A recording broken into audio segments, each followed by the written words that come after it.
Conseil simple. Le premier, c'est déjà de croire en vous, de croire en vos rêves. Tourné vers les bleus, chaque gosse rêve de ballon rond et d'être ballon d'or. Parmi les forts aux talents hors normes, amoureux de sport, chaque jour ils cherchent la performance comme leur dernière chance pour que leur talent perce en France. C'est pour toi que tu joues, c'est les tiens dans le présent. Rennes, je suis arrivé à Rennes en formation à l'âge de 15 ans. Et puis donc je suis resté à Rennes de 15 ans à 24 ans. Ensuite, j'ai rejoint l'Olympique Lyonnais, où je suis resté pendant 4 ans.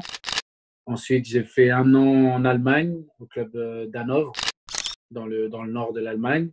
Et ensuite, je suis revenu en France où j'ai joué 3 saisons à Guingamp. Et puis là, ça fait maintenant 2 saisons que je suis au Girondins de Bordeaux. Comment s'est passée ta formation ?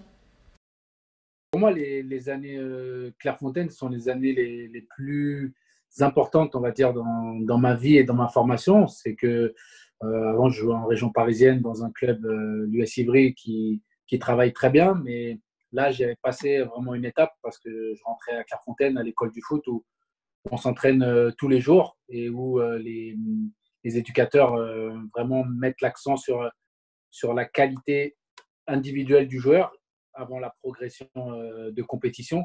Et c'est là que j'ai vraiment appris les choses les plus importantes dans le foot, que ce soit les passes, les contrôles, le déplacement et tout ce qui fait qu'un joueur développe une intelligence de jeu. Et voilà, j'allais vite quand j'étais jeune, j'étais puissant. Mais quand on m'a apporté ça, là, j'ai pu devenir vraiment un très bon joueur. Pourquoi le centre de formation de Rennes ? Rennes, parce que déjà, c'était à l'époque, Rennes, il y avait Rennes et Nantes qui se tiraient un petit peu la bourre des 2 meilleurs centres de formation de France. Moi, j'ai longtemps hésité entre Rennes et Monaco. Et ce qui a fait la différence, c'est que Rennes, c'était à 2 heures de Paris. À cette époque, j'ai 15 ans quand je vais à Rennes, donc je suis encore très attaché à la région parisienne. Il y a ma famille et oui, à mes amis. Et puis voilà, le fait que Rennes, ça soit une très bonne formation et où j'ai été avec d'autres potes avec moi de Clairefontaine à Rennes. Voilà, je pense que ça a fait la différence à cette époque et voilà, je pense que c'était le meilleur choix pour ma carrière. As-tu vécu un échec lors de ta formation ? Plus qu'un échec, c'était plus une déception. C'est vrai que voilà, en jeune, j'ai eu un parcours assez bon où pour moi, tout s'enchaînait très bien. Et c'est vrai que quand je suis arrivé dans le monde professionnel, j'attendais qu'une seule chose, c'est de jouer. Et j'ai eu beaucoup d'échecs parce que le coach ne me faisait pas jouer. Alors, il jugeait que je n'étais pas prêt. Moi, quand tu es jeune, tu juges que tu es prêt, des fois que tu es meilleur que celui qui joue. Et tu es sur le banc, tu vas en réserve, tu es sur le banc, tu ne joues pas. Et ça, pour moi, ça a été une forme d'échec. Mais avec le recul, c'était peut-être la bonne chose parce que peut-être que je n'étais pas prêt.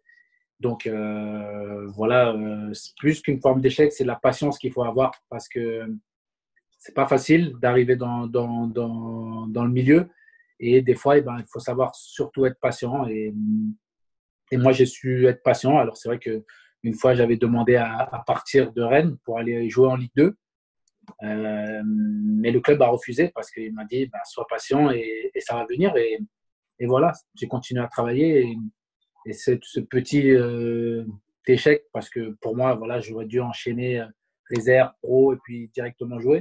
Et non, ça a été une leçon qui m'a servi dans ma carrière, parce que voilà, quand on joue remplaçant, c'est pas évident, mais c'est pas la fin du monde. Voilà, il faut se relever et puis continuer à travailler. Et voilà, si l'entraîneur ne te prend pas pour un match, à toi de lui montrer dès le lendemain à l'entraînement qu'il s'est trompé, mais toujours de la bonne manière parce qu'un entraîneur, il ne se passe jamais d'un joueur qui est fort. Quelles sont les clés d'une longue carrière ? Moi, je pense que ça va paraître un peu bateau, mais c'est l'amour du foot. C'est vrai que quand on est passionné et quand on a toujours rêvé de faire ça, on a envie que ça dure le plus longtemps possible. Après, quand on a dit ça, il faut mettre les choses en œuvre pour que ça dure le plus longtemps possible. Et voilà, quand on est plus jeune, les anciens nous parlent de l'attitude à avoir, de l'hygiène de vie à avoir. Et c'est vrai que quand on est plus jeune, on prend ça un petit peu à la légère, mais c'est une chose capital si on veut durer. Et moi, j'ai eu la chance de le comprendre très vite et j'ai pu le mettre en œuvre, que ce soit à l'entraînement ou en dehors de l'entraînement, ce que les coachs appellent l'entraînement invisible. Et ben, c'est vachement important. Il faut se préserver. Notre corps, c'est notre outil de travail. Donc, il faut bien se reposer. Il faut le préparer. Il faut aller en salle, faire de la musculation, faire du renforcement, faire de la proprio pour que ton corps, tous les jours, il soit prêt à affronter les séances. Et qui dit affronter les séances, c'est affronter la concurrence parce que forcément, si tu es préparé, tu peux affronter cette concurrence d'une meilleure façon. Une anecdote à nous raconter? J'ai une anecdote plutôt à mes débuts en professionnel. C'est vrai que mon premier entraîneur en pro, c'était Vaïd Lodzik. Donc, certains, ça va peut-être leur parler, mais ceux qui connaissent l'homme, ils savent que c'est un coach dur. Voilà, il faut dire le mot, mais qui m'a beaucoup appris. Et pour ma première saison en pro, du coup, avec lui, on était parti en stage, en stage parce qu'on luttait pour le maintien. Et il avait attrapé 2 joueurs qui jouent à la PlayStation. Donc aujourd'hui, ça paraît quelque chose de banal de jouer à la PlayStation. Mais lui, il les avait renvoyés chez eux parce qu'il avait expliqué qu'on est là pour gagner des matchs. Premièrement, parce qu'on est en galère et qu'on risque de descendre. On n'est pas là pour jouer à la PlayStation. Et ça, c'est une anecdote qui m'avait marqué parce que moi, je joue à la PlayStation. Tout le monde joue à la PlayStation. Et lui, il expliquait que non, quand il y a du repos, c'est fait pour dormir. C'est fait pour te reposer et pas t'exciter sur les jeux vidéo parce que forcément, quand on joue aux jeux vidéo, c'est pour gagner. Il peut y avoir cette forme d'excitation. Un message pour notre communauté?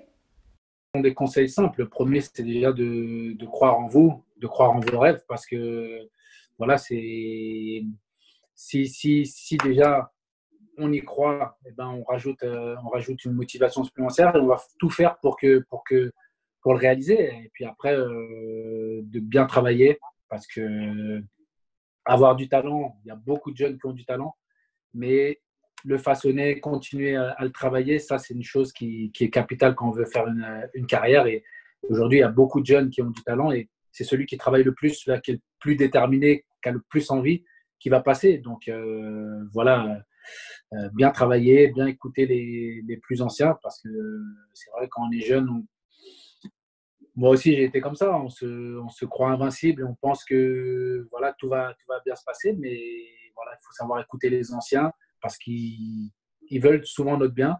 Et puis, voilà, continuer à aimer le football, vraiment aimer le football pour entre guillemets, les bonnes raisons qui est l'amour du jeu. Et puis après, voilà, tout s'enchaîne. Et voilà, garder cette détermination et cette envie de tous les jours être sur le terrain pour progresser.